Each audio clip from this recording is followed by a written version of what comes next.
হ্যাঁ, আজকের টপিক তো তোমরা বুঝতে পেরেই গেছো। আজকে আমার বর কী কী জামাই ষষ্ঠীতে শ্বশুরবাড়ি থেকে গিফট পেয়েছে সেগুলোই তোমার সাথে শেয়ার করব।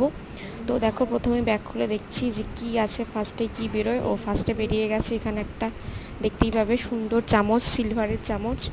তো কেমন লাগছে ডিজাইনটা জানিও, আমার তো খুব ভালো লেগেছে। Hello my friends, welcome back to my channel. দেখো, আজকে আমি তোমাদের সামনে শেয়ার করব যে আমার বর জামাই ষষ্ঠীতে প্রথম বছর কী কী গিফট পেয়েছিল।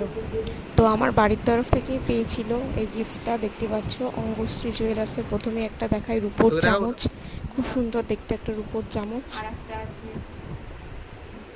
কেমন লাগলো তোমাদের জানিও। তারপরে নেক্সটটাই দেখাচ্ছি।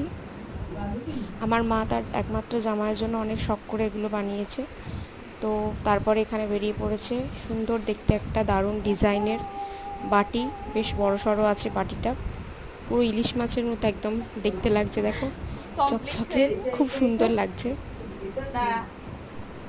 তারপরে বেরোচ্ছে এখানে একটা রূপোর বাটি,